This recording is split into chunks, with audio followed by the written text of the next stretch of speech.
बहुत इस्तकबाल है नाजरीन आपका। आप देख रहे हैं खबर खास। मैं हूं आपके साथ अबू हुरैरा और आज फिर एक बड़े इशू के साथ हम हाजिर हुए हैं। इराक में 39 हिंदुस्तानियों के मारे जाने की तस्दीक हिंदुस्तानी हुकूमत ने कर दी है, लेकिन इस पर बड़ा हंगामा आज पार्लियामेंट में भी देखने को मिला और इसके अलावा उन घरों में, उन खानदानों में एक तरह से मातम की तस्वीर देखने को मिल रही है जिनके अहले खाना इराक में मारे गए। आज इसी इशू पर हम बात करेंगे कि हरजीत मसीह की कहानी सच्ची नहीं थी, और दूसरा भारी मन से कह रही हूं, वो लोग मार दिए गए हैं।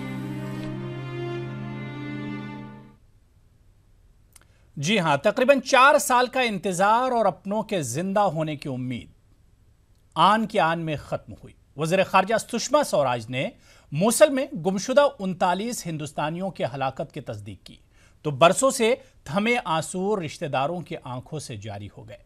सुषमा स्वराज ने ऐवान बाला में बताया कि जून 2014 में मोसल में अगवा किए गए हिंदुस्तानियों की लाशें बदोश गांव से बरामद कर ली गई हैं। उन्होंने मजीद कहा कि इज्तिमाई कब्रों से निकाली गई लाशें वतन वापस लाई जाएंगी और रिश्तेदारों के हवाले कर दी जाएंगी।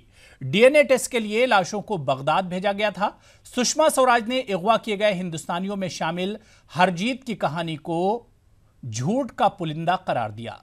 सुषमा ने लोकसभा में भी इसी मामले पर खिताब करने वाली थी, लेकिन ऐवान नुमाइंदगान में हंगामे के सबब सुषमा खिताब न कर सकी।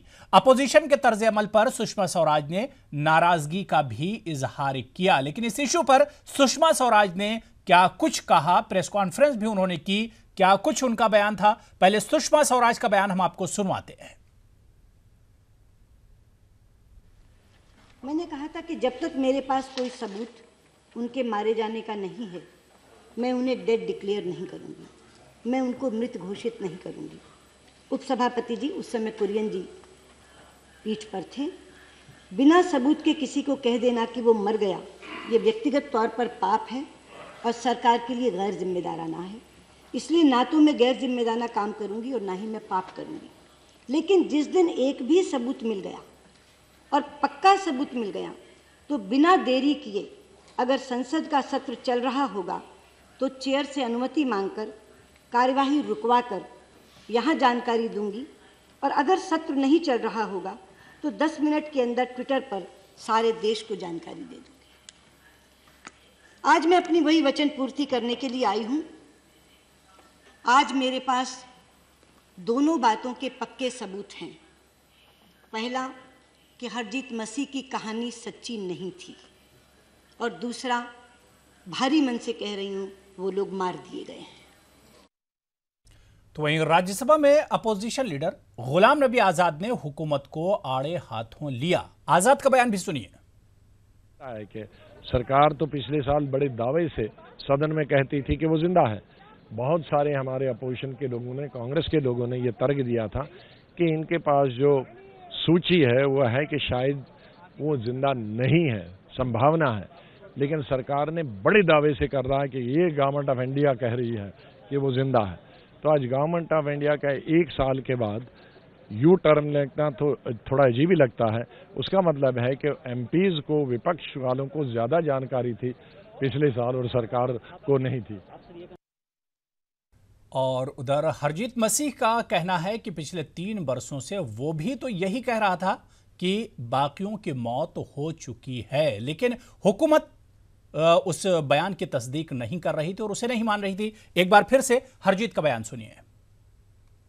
3 साल सर यही बोल के आ रहा हूँ, जो कुछ हुआ है मेरे साथ मैं वही 3 साल से बोला रहा हूँ सर। आज तो ये बात कर रहा हूँ कि सुषमा स्वराज जी आज कह रहे हैं कि उन लोगों को, वो लोग मारे गए हैं। सर 3 साल से मैं यही कहूँ कि उन लोगों को मार दिया गया है। सर फिर मैं झूठा हूँ क्या? पहले सर एक मुझसे केस डाल दिया है, 6 महीने सर मैंने सजा कटी है। तो जाहिर सी बात है कि तकरीबन 4 साल का इंतजार करना पड़ा है और फिर वही बात निकलकर सामने आई कि जो 39 लोग इराक में थे हिंदुस्तानी, उनकी मौत हो गई। और यही बात, जैसा कि आप सुन रहे थे, हरजीत ने भी यही बात दोहराई कि वो तो कब से कह रहा था कि बाकी लोग जो हिंदुस्तानी इराक में फंसे हुए हैं, जिनका ISIS ने अगवा किया है, वो लोग तमाम के तमाम मारे गए हैं, लेकिन हुकूमत इस चीज़ को मानने के लिए तैयार नहीं थी। और उस वक्त भी वज़ीर ख़ारजा सुषमा स्वराज ने कहा था, पार्लियामेंट में बयान दिया था, और उन्होंने हरजीत के बयान को मानने से इनकार कर दिया था। लेकिन इस चीज़ को मानने के लिए तकरीबन 4 साल लग गए, और तकरीबन 4 साल का इंतज़ार और अपनों के जिंदा होने की जो उम्मीद थी, आज एक तरह आन के आन में वो ख़त्म हो गई। आपको बताते चलें कि वज़ीर ख़ारजा सुषमा स्वराज ने मूसल में गुमशुदा 39 हिंदुस्तानियों के हलाकत की आज जब तस्दीक की, तो बरसों से थमे आंसू रिश्तेदारों की आंखों से जारी हो गए, और एक तरह से कोहराम मच गया, मातम मच गया उन रिश्तेदारों के घरों पर जिनके चाहने वाले इराक में मारे गए। चलिए, इस पूरे मामले को समझने के लिए, इस पर और बातचीत करने के लिए हमारे साथ बीजेपी के स्पोक्स पर्सन नवीन जिंदल हमारे साथ जुड़े हुए हैं फोन लाइन पर। नवीन जिंदल जी, टीवी में आपका, माफ कीजिएगा, आपका न्यूज़ 18 उर्दू में बहुत इस्तकबाल करते हैं। सबसे पहले नवीन जिंदल जी, आपसे यही हम समझना चाहेंगे कि आखिर हुकूमत को इतना वक्त क्यों लग गया इस सच्चाई को सामने लाने के लिए? धन्यवाद अबू भाई। सबसे पहली बात ये कि बहुत सारी सरकारें ऐसी रही हैं देश में भी, जो लोग लापता हुए उनको जो है मृत उन्होंने मान लिया और बता दिया। बड़ा आसान है किसी को ये कह देना कि तुम्हारे वो लोग जीवित नहीं रहे, लेकिन उस व्यक्ति पर, उस परिवार पे क्या बीतेगी। आपको मैं एक छोटी सी घटना बताता हूँ। मुझे याद है, दिल्ली चंडीगढ़ से पास से हेलीकॉप्टर दिल्ली आ रहा था, उसमें 2 हरियाणा के मंत्री थे, और उसमें एकदम खबर आई कि फला मंत्री जो है प्लेन क्रैश हो गया, उसमें उसकी डेथ हो गई। वो मंत्री जीवित था, उसके यहाँ पर, अभी की बात बता रहा हूँ 5-6 साल पहले की, और वो उसके गाँव में उसका मोबाइल नोट रीचेबल था, रास्ते में था। उसके परिवार में एक आदमी की ये खबर सुनने के बाद डेथ हो गई। बड़ा आसान है किसी को ये कह देना कि जीवित नहीं है। आतंकवादियों ने मारा, विदेश में मारा, उस भूमि में मारा जहां ISIS का खौफ था। लेकिन जब तक पूरे प्रमाण नहीं मिले, तब तक क्या उसको बता देना चाहिए कि वो जीवित नहीं है? वो पूरे प्रमाण निकालने के बाद सरकार ने जब ये बताने का प्रयास किया, संवेदनाहीन लोग सरकार के अंदर विपक्ष की भूमिका अदा कर रहे हैं, जो उसने सुना नहीं। उन्होंने ये बात कही, राज्यसभा में ये बात हुई, उन्होंने बताया राज्यसभा में, जो लोग पिछले काफी समय से लोकसभा और राज्यसभा में विरोध कर रहे हैं, उन सभी दलों को बताया कि ये विषय इतना गंभीर है, इसलिए रखना आपसे निवेदन है, कम से कम इस दौरान आप कोई हंगामा ना करें। सबने नहीं, किसी ने हंगामा नहीं किया, उन लोगों ने जो पिछले कई दिनों से विरोध कर रहे हैं। और आज जिसने विरोध किया, राज्यसभा में नहीं किया और लोकसभा में किया, उन्हें लगा कि यार ये तो बात लोगों तक पहुंच जाएगी, ये तो रिकॉर्ड में आ गई, ये जनता को पता चल जाएगा। लेकिन नवीन कुमार जी, यही बात 2 साल पहले, नवीन कुमार जी, यही बात 2 साल पहले हरजीत ने भी कह दी थी, लेकिन उस वक्त भी आपकी गवर्नमेंट ने एक तरह से इसे नकार दिया था। किसी की जांच कराना यहाँ पर आप कर सकते थे बिना प्रमाण मिले। क्या किसी को मृत घोषित किया जाना चाहिए? मैं आपसे जानना चाहता हूँ, मैं हर किसी से भी जानना चाहता हूँ, कोई बता दे मुझे।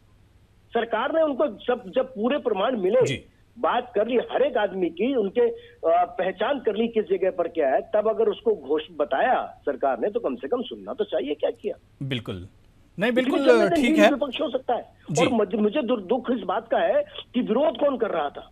विरोध कर रहा था कांग्रेस का वो नेता ज्योतिरादित्य सिंधिया, जिसको अध्यक्ष कई बार का, वो राजा रहे, उस परिवार से रहे जिसका काम प्रजा की रक्षा करना रहा है, उसने अपनी प्रजा की नहीं सुनी। ऐसे व्यक्ति को खड़ा कर दिया जिसका लोग इतना सम्मान करते थे। ठीक है नवीन कुमार जी, इस वक्त हम आपको बता दें कि जालंधर से हमारे जो सहयोगी, हमारे नुमाइंदे रोहित गौर हमारे साथ जुड़े हुए हैं, और उनके साथ विक्टिम भी, जो लोग इराक में मारे गए हैं, उसी एक फैमिली के कुछ घर वाले भी हमारे साथ जुड़े हुए हैं, उनका भी दर्द हम सुन लेते हैं। रोहित गौर, आप जालंधर में मौजूद हैं, जिस घर में आप मौजूद हैं वहां का कौन, इराक में कौन लोग थे, और जब यह खबर आई पार्लियामेंट में, विदेश मंत्री ने एक तरह से इस पर मोहर लगा दी कि भाई अब उनके घर वाले जिंदा नहीं हैं, क्या कुछ रिएक्शन है?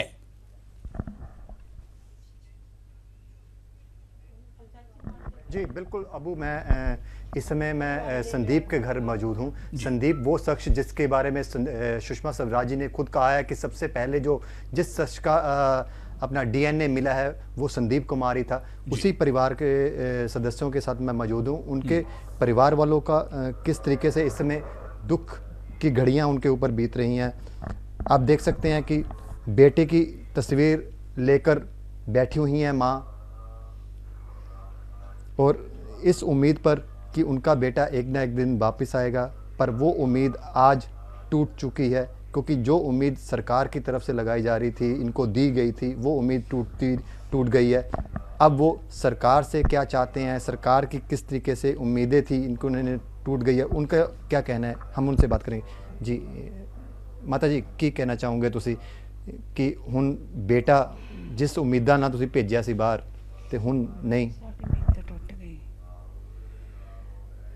ਮੇਰਾ ਨਾਮ ਸਮਿਤਰਾ ਰਾਣੀ, ਮੇਰਾ ਬੇਟਾ ਸੰਦੀਪ ਕੁਮਾਰ, ਸਾਡੀ ਉਮੀਦ ਹੁਣ ਤਾਂ ਤੋੜ ਗਿਆ। ਸਾਨੂੰ ਬਹੁਤ ਉਮੀਦ ਸੀਗੀ ਉਹਦੇ ਤੇ ਵੀ ਬੱਚਾ ਸਹੀ ਸਲਾਮਤ ਘਰ ਆਊਗਾ।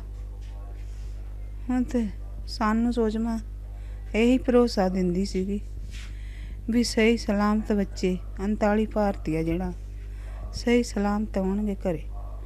ਸਾਨੂੰ ਸੁਸ਼ਮਾ ਇਹੀ ਭਰੋਸਾ ਦਿੰਦੀ ਰਹੀ। 7ਵੇਂ ਮਹੀਨੇ ਮੀਟਿੰਗ ਤੇ ਵੀ ਸਾਨੂੰ ਉਹਨਾਂ ਨੇ ਇਹੀ ਭਰੋਸਾ ਦਿੱਤਾ ਵੀ ਸਹੀ ਸਲਾਮਤ ਹੈ। ਅੱਜ ਸਾਡਾ ਜਿਹੜਾ ਭਰੋਸਾ ਹੈ ਨਾ ਟੁੱਟ ਗਿਆ। ਸਾਨੂੰ ਅੱਜ ਉਹਨਾਂ ਭਰੋਸਾ ਦਿੱਤਾ ਵੀ ਸੰਦੀਪ ਕੁਮਾਰ ਦੇ ਪਹਿਲੇ ਨੰਬਰ ਤੇ ਫਿੰਗਰਪ੍ਰਿੰਟ ਮਿਲੇ ਆ। ਇਸ ਵੇਲੇ ਤਾਂ ਸਾਨੂੰ ਹੁਣ ਕੁਛ ਵੀ ਸੋਚਦਾ ਨਹੀਂ, ਕੁਛ ਵੀ ਸੋਚਦਾ ਨਹੀਂ। ਮੈਂ ਬਹੁਤ ਗਰੀਬਣੀ ਹਾਂ, ਮੈਂ ਤਾਂ ਮੈਂ ਜੀ ਕਿੰਨਾ ਉਮੀਦਾਂ ਦੇ ਉੱਤੇ ਤੁਸੀਂ ਭੇਜਿਆ। ਜਦੋਂ ਸੰਦੀਪ ਗਿਆ ਸੀਗਾ ਤਾਂ ਉਹਨੇ ਕੀ ਤੁਹਾਨੂੰ ਕਿਹਾ ਸੀਗਾ ਕਿ ਮਾਂ ਮੈਂ ਤੁਹਾਡੇ ਵਾਸਤੇ ਇਹ ਕਰੂੰਗਾ ਉਹ ਕਰੂੰਗਾ, ਕੀ ਉਹਨੇ ਸੁਪਨੇ ਲੈ ਕੇ ਗਿਆ ਸੀ? ਇਹ ਲੜਕੀਆਂ ਦੇ ਵਿਆਹ ਕੀਤੇ ਸੀਗੇ। ਕਹਿੰਦਾ ਸੀ ਮੈਂ ਜਾ ਕੇ ਮੰਮੀ ਇਹ ਲੜਕੀਆਂ ਦੇ ਕੰਮ ਕਰਕੇ ਕਰਜ਼ਾ ਲਾਉਂਗਾ, ਉਸ ਤੋਂ ਬਾਅਦ ਮੈਂ ਆਪਣਾ ਵਿਆਹ ਕਰਾਉਂਗਾ, ਆਪਾਂ ਇੱਕ ਕੋਠਾ ਪਾਵਾਂਗੇ। ਕੋਠਾ ਤਾਂ ਮੈਂ ਇੱਕ ਪਾਇਆ, ਉਹ ਮੈਂ ਕਰਜ਼ਾ ਚੱਕ ਕੇ ਪਾਇਆ, ਉਹ ਵੀ ਨਹੀਂ ਬੰਨੇ ਹਜੇ ਲੱਗਦਾ। ਪਤਾ ਨਹੀਂ ਕਾਹਤੋਂ ਨਹੀਂ ਲੱਗਦਾ। ਉਹ ਮੇਰੇ ਪੁੱਤ ਦੀ ਤਾਂ ਮੈਨੂੰ ਉਮੀਦ ਸੀਗੀ, ਉਹ ਵੀ ਟੁੱਟ ਗਈ। ਮੈਨੂੰ ਤਾਂ ਬਹੁਤ ਮੁਸ਼ਕਲ ਹੈ। ਮੈਂ ਕੰਮ ਕਰਨ ਜੋਗੀ ਨਹੀਂ। ਪੁੱਤ ਦੀ ਖਾਤਰ ਮੇਰੀ ਨਿਗਾਹ ਵੀ चल गई। मैं तो लड़कियां बिल्कुल। रोहित एक चीज और इन लोगों से हम जानना चाहेंगे, इनसे एक सवाल और कीजिए रोहित कि सरकार की जो इन 3 सालों में कारकर्दगी रही, सरकार की तरफ से जो लगातार दिलासा दिलाया जा रहा था, इस पर कितनी उम्मीद थी इन लोगों को?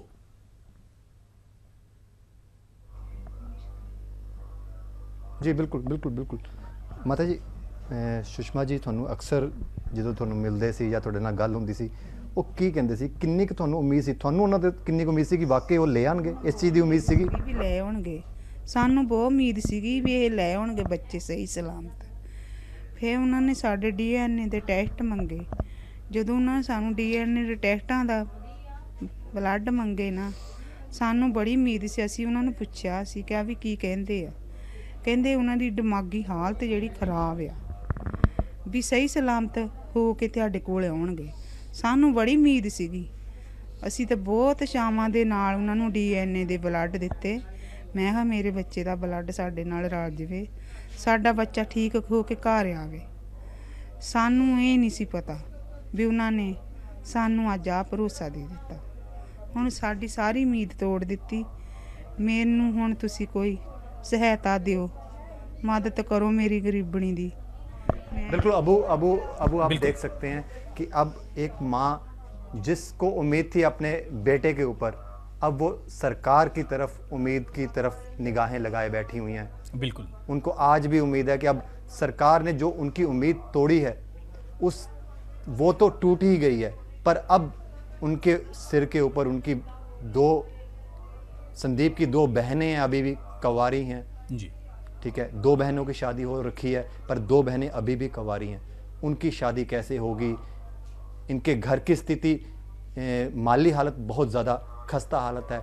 इस चीज़ को किस तरीके से ये सहन पाएंगे? क्योंकि संदीप के जो पिताजी हैं वो एक मज़दूर हैं, उनका जो संदीप का छोटा भाई है वो भी एक मज़दूरी कर रहा है। तो इससे साफ जाहिर हो रहा है कि जो इराक जाने वाले युवक थे वो कहीं ना कहीं इस उम्मीद पर गए थे कि हम अपने घर का एक गुजर बसर को एक अच्छा कर पाएंगे। अबू, बिल्कुल जाहिर सी बात है कि संदीप के घर वालों के लिए एक गमों का पहाड़ टूटा। और इस वक्त हमारे साथ मनीष छब्बर जी भी जुड़े हैं, जो कि इंटरनेशनल अफेयर्स के जानकार हैं, आलमी उमूर के माहिर हैं। मनीष छब्बर जी, आपका भी हम बहुत स्वागत करते हैं, बहुत इस्तकबाल करते हैं अपने इस प्रोग्राम में। इस पूरे इशू को मनीष छब्बर जी अगर बहुत मुख्तसर में बताएं तो पहले कैसे देखते हैं आपकी, भाई 3 साल लग गए हिंदुस्तानी हुकूमत को, यहाँ की गवर्नमेंट को सिर्फ ये पता करने के लिए कि भाई वो लोग जिंदा हैं या नहीं।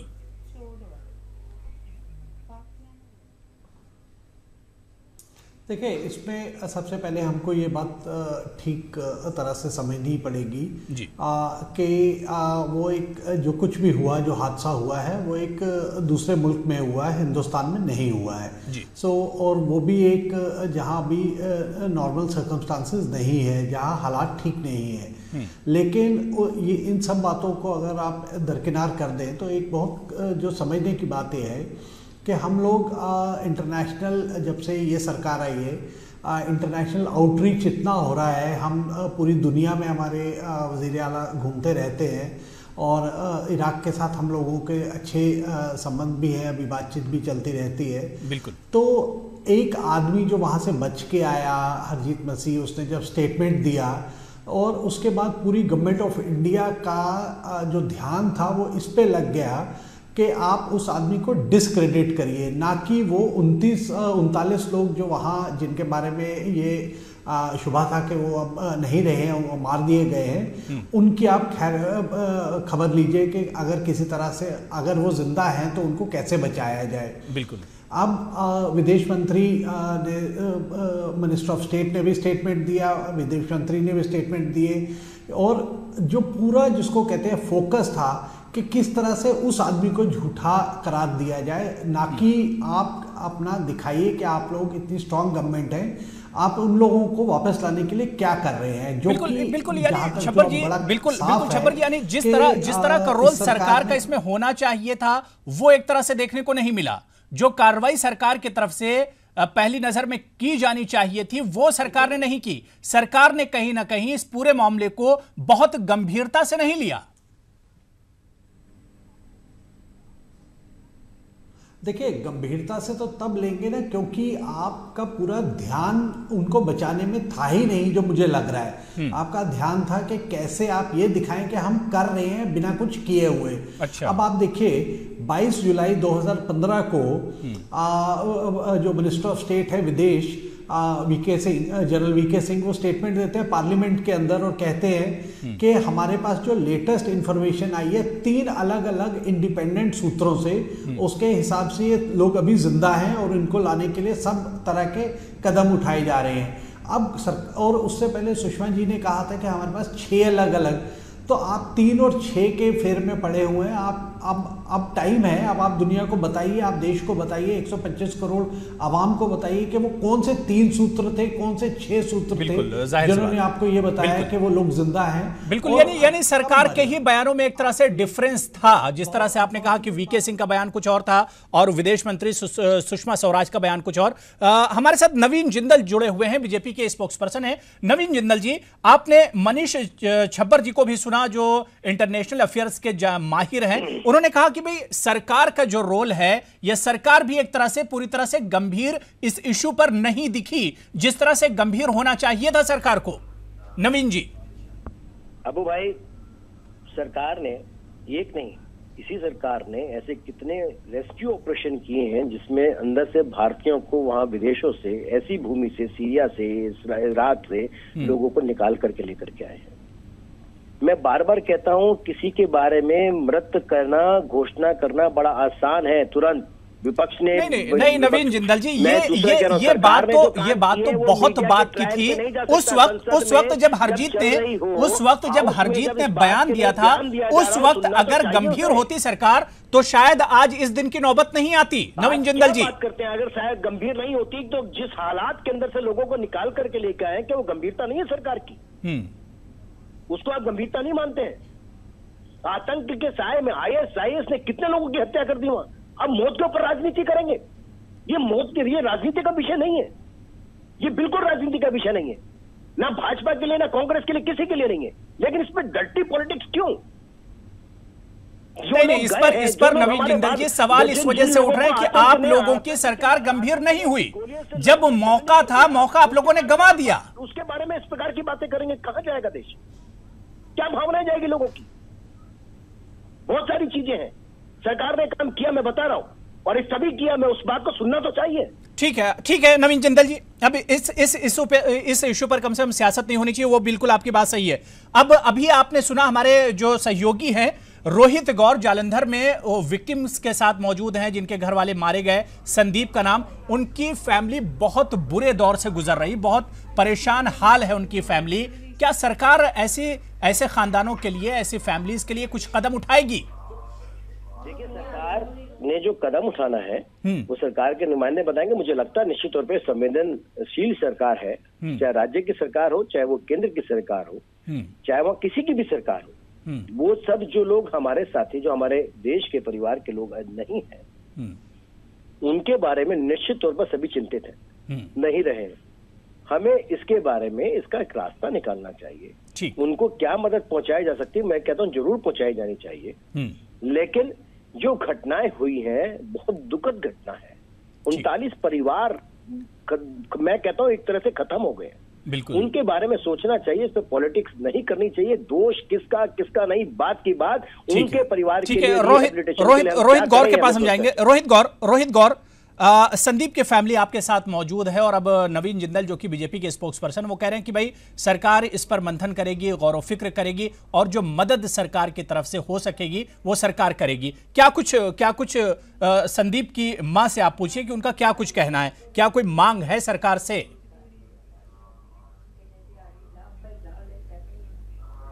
जी बिल्कुल मैं इनसे बात करना चाहूँगा। जी माता जी, ਤੁਹਾਨੂੰ ਸਰਕਾਰ ਤੋਂ ਕੀ ਚਾਹੀਦਾ ਵਾ? ਤੁਹਾਨੂੰ ਕੀ ਲੱਗਦਾ ਹੁਣ ਸਰਕਾਰ ਕਿਸ ਤਰੀਕੇ ਨਾਲ ਤੁਹਾਡੀ ਮਦਦ ਕਰੇ, ਕਿਉਂਕਿ ਬੇਟਾ ਗਵਾ ਚੁੱਕੇ ਹੋ? ਹੁਣ ਸਰਕਾਰ ਵੱਲ ਕਿਸ ਨਿਗਾਹ ਵੱਲ ਕੀ ਚਾਹੀਦਾ? ਤੁਹਾਨੂੰ ਕੀ ਲੱਗਦਾ ਤੁਹਾਡੀ ਮਾਲੀ ਹਾਲਤ ਜਿਹੜਾ ਤੁਹਾਡਾ ਬੇਟਾ ਠੀਕ ਕਰਦਾ ਸੀ, ਹੁਣ ਸਰਕਾਰ ਕਿਸ ਤਰੀਕੇ ਨਾਲ ਠੀਕ ਕਰੇ? ਹੁਣ ਸਾਨੂੰ ਇਹ ਮਦਦ ਚਾਹੀਦੀ ਹੈ, ਸਾਨੂੰ ਕੋਈ ਖਰਚਾ ਪਾਣੀ ਦਿਓ। ਸਾਡੀ ਗੁੱਡੀ 12 ਪੜ੍ਹੀ ਆ, ਉਸ ਨੂੰ ਨੌਕਰੀ ਦਿਓ ਜਿੱਥੋਂ ਸਾਡਾ ਰੋਟੀ ਦਾ ਵਜੀਕਾ ਚੱਲ ਸਕਦਾ, ਰੋਟੀ ਦਾ ਵਜੀਕਾ ਸਾਡਾ ਚੱਲ ਜਾਏ। बेटा साडा वो 8 पढ़िया होया, छोटी बेटी है। मनीष छब्बर के पास हम जाना चाहेंगे। मनीष छब्बर जी, एक चीज आपसे और समझना चाहेंगे कि जब इस तरह के मामले होते हैं, मुल्क से बाहर जब इस तरह के मामले होते हैं, तो आखिर हमारी सरकारें उसमें इतनी कमजोर नजर क्यों आती हैं? बहुत मुख्तसर में जाना चाहेंगे, टाइम नहीं बचा है। छब्बर जी देखिए, मैंने शुरुआत ही यहीं से की कि ये आईसिस का मामला है, एक बाहरी मुल्क का मामला है। वहाँ गवर्नमेंट ऑफ इंडिया के हाथ में बहुत कुछ नहीं रहता है कि वो जाके अब हमला नहीं कर सकते, ये दूसरा मुल्क है। लेकिन परेशानी की बात ये है जो सारा हिंदुस्तान आज देख रहा है कि सरकार का फोकस जो पूरा था वो उस एक आदमी को डिस्क्रेडिट करने पे लगा हुआ था पिछले 4 साल से, जिसने आके सबसे पहले ये कहा कि मेरे को और 39 लोगों को और को अगवा करके 39 को मार दिया और मैं किसी तरह से बच के आ गया हूँ। आप कहीं पे आप आज भारत के किसी इंसान से पूछिए, वो ये मानने को तैयार नहीं है। और आज की डेट में भी आप ये, मैं बीजेपी प्रवक्ता को सुन रहा था, वो बार बार कह रहे हैं राजनीति हो रही है, राजनीति हो रही है। राजनीति अगर हो रही है तो आप लोगों की तरफ से हो रही है। आप लोग बताइए ना देश को कि आपको वो कहाँ से सरकार को, इतनी पावरफुल सरकार है, कहाँ से 3 या 6 लोगों का अलग अलग डिफरेंट सोर्सेज से आपको इंफॉर्मेशन थी वो जिंदा हैं? यही बता दीजिए कि कब मरे वो। जुलाई 2014 में मरे, 2015 में मरे, 16 में मरे, 17 में मरे, बताइए ना देश को। बिल्कुल रोहित गौर कुछ हमें इशारा कर रहे हैं। रोहित बिल्कुल टाइम अब बचा नहीं, बिल्कुल 30 सेकंड में बताइए रोहित क्या कहना चाह रहे हैं। रोहित बिल्कुल जी बिल्कुल अबू, हम सुबह से ही कई परिवारों को मिल चुके हैं। हर परिवार का एक ही कहना है कि जब हमसे डीएनए टेस्ट लेने के लिए हमसे डीएनए मांगा गया, उस समय क्या सरकार को मालूम नहीं था कि उनके जो घर के जीव हैं वो मर चुके हैं? क्योंकि कहीं ना कहीं सरकार ने इस चीज को छुपाया है क्योंकि जब डीएनए मांगा बिल्कुल गया था जाहिर सी सरकार बात है को, कि तब भी सरकार की नीयत पर भी और सरकार की मंशा पर भी एक तरह से सवाल उठ रहे हैं। वक्त अब बिल्कुल नहीं बचा है। रोहित गौर, आपका भी बहुत शुक्रिया। मनीष छब्बर जी, आपका भी बहुत बहुत शुक्रिया हमारे साथ जुड़ने के लिए। नवीन कुमार जिंदल जी, आपका भी बहुत शुक्रिया हमारे साथ इस बुलेटिन में जुड़ने के लिए। इस बुलेटिन में अभी फिलहाल इतना ही, लेकिन आप देखते रहें न्यूज़ 18 उर्दू। आदाब। कि हरजीत मसीह की कहानी सच्ची नहीं थी, और दूसरा भारी मन से कह रही हूं, वो लोग मार दिए गए हैं।